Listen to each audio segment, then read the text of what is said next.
Hi everybody, it's Lisa from Lisa's Paper Passion.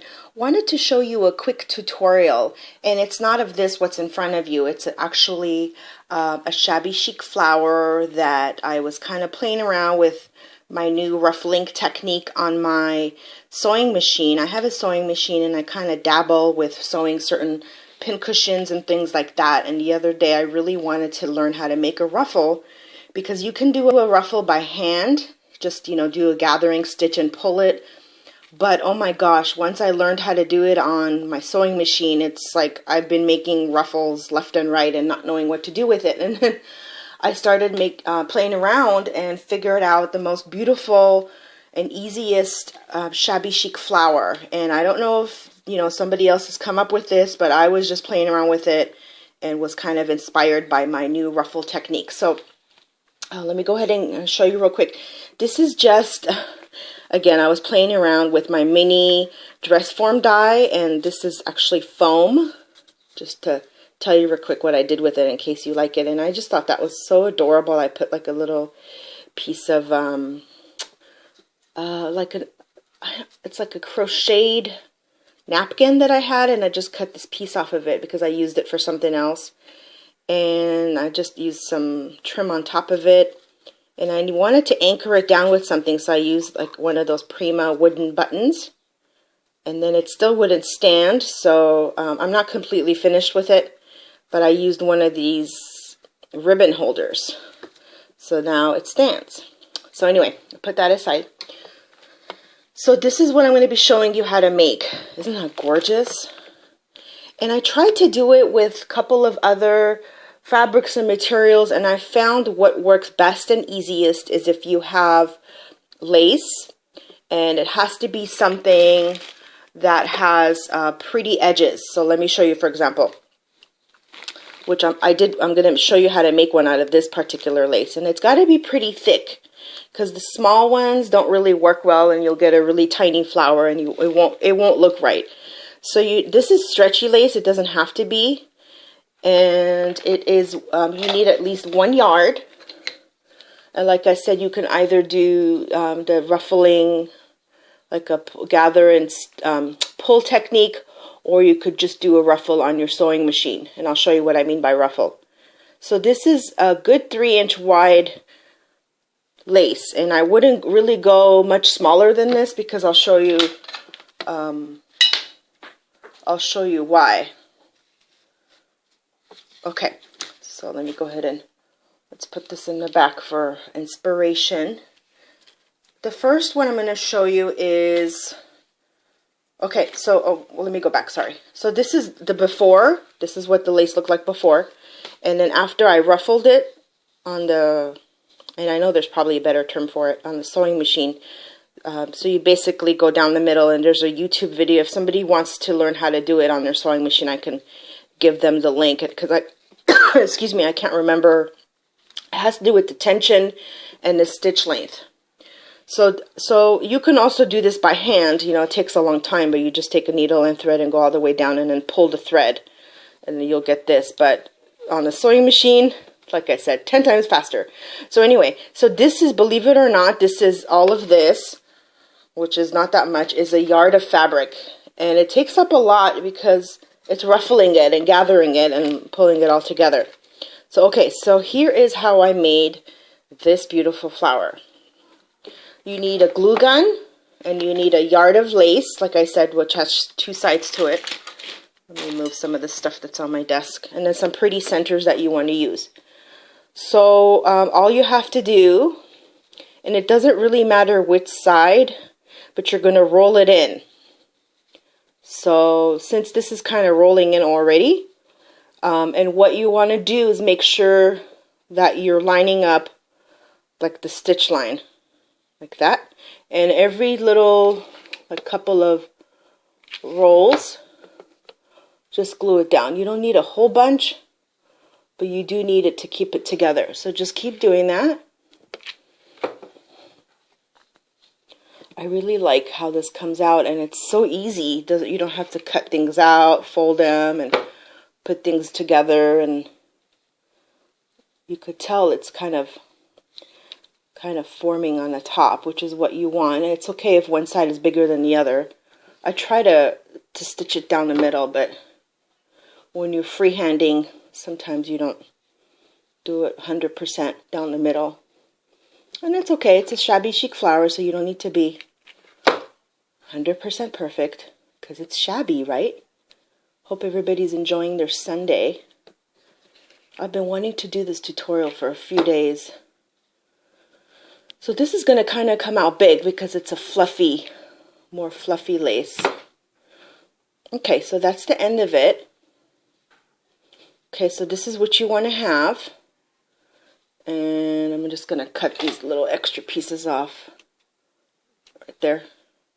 Okay, so you don't have to wait for it to completely dry, but what you want to do is find the middle of it. Kind of find the middle of where it is, and you want to find the middle at both ends. It doesn't have to be exactly the middle, but it'll be helpful if it is. See, isn't that gorgeous? You already have a flower. And at this point you decide, see, you kind of press it down with your fingers. And at this point you decide which you want the top and which you want as the bottom. And if you see a little piece like that, which was our ending, just trim it. Trim it and make it go round. And it becomes part of your flower. I love this. You could also trim that little piece in the front. I'm going to show you another one just in case you missed anything. I'll pull that one. And see, that naturally forms the middle of your flower. You don't even need to glue gun anything else down. So this is going to be my center. I'm going to want to put something pretty. See, each one turns out different. This was more of a fluffier lace at the edges. The more your lace has beautiful edges, the more frayed and shabby it will look. Okay, so this is ready to have a middle put in. And I'm not going to put a middle on all of them because I don't know what I'm going to do with them yet. But for example, you could put another doily in the middle and then put a center in it like this, and that's ready to go. And I didn't put anything on the bottom of this one, but you could put something else on the bottom of it. So let me show you another one. So this one's ready to go. We'll leave it back there. This is some peach lace that my friend Roseanne, RoxyCar11, gave me in a swap. And I said, you know what, I'm going to go ahead and do a peach one. So I did the ruffle in the middle. Again, this is about a yard of lace. And this one's going to come out way different. And this one isn't as thick as the other one. I mean, as wide. This one is about 2.5 inches, which is okay. So I'm going to go ahead and start rolling in. See, each one comes out different depending on what kind of lace you have and the color. And sometimes they get twisted. So make sure that you're all on one side.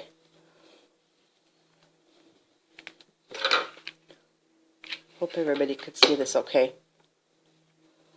I gotta get a tripod for my tablet. I've been looking for one. If anybody knows of a tablet tripod, please message me. Because I've been trying to do this without a tripod and sometimes it gets really difficult to work around. I ordered one for my iPhone, but it broke the minute I got it. So, actually, I don't know if I have it nearby to show you, but it was really cheap. And I was kind of frustrated with that. Okay, so I glued all the way around, kind of mush it in, because that's going to be holding your flower together. And then I want the middle. As much as I can find it on both sides. You just kind of have to maneuver it around with your fingers.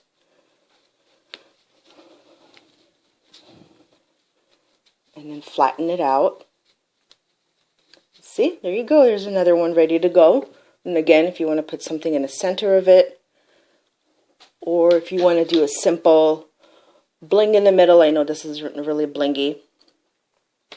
I'm going to show you just one more to add to our collection because This is kind of a different type of lace.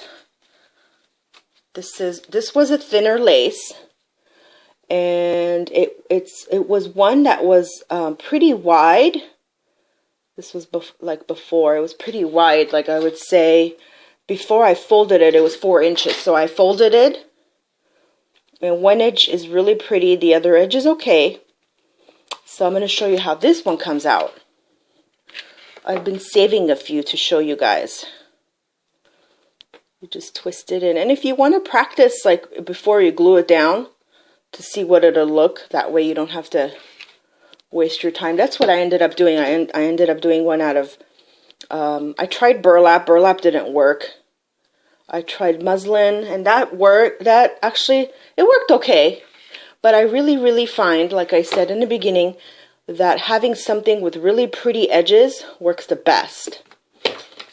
Because that's going to be the petals and the outside of your flower. So if you have something that's not so pretty, then your flower's not going to end up so pretty. If you know what I mean. So just a little bit at the edge to finish it off. And I am done. Push it in with your fingers for the glue to kind of gel things together. And find the middle. Okay, so I'm going to find the middle on both sides. See how pretty that one came out? And again, if you have any, I know I keep saying and again, I don't know why. Sorry for that. If you have any kind of things that pop out where they shouldn't, just fix it. Cut it. Okay. So here's the last one. And I had, what I used on this one, in case you're wondering, was like a bigger piece. And let's see if I can find it real quick. I probably won't because I'm looking for it right now. But it was like one big piece, and I cut it apart and used various parts of it. And yes, of course, I can't find it right now. So play around with your jewelry and things like that, because you never know. Oh, here it is. I think I found it. Because you never know what pieces you can take apart just because you buy something that comes all together. Like these. I bought part of the Christmas sale at Big Lots. And I just took it apart. I used this for something else. This I'm using as the center of the flower. So this is kind of big for this flower, but it would really look pretty for this one. So anyway, I hope you enjoyed this tutorial. I really had fun making it and showing it to you. Please make some and share with us. And I'm going to call this the Princess Shabby Chic Flower tutorial, because Princess is a nickname for a friend of mine. So anyway, have fun making the Princess Shabby Chic flowers.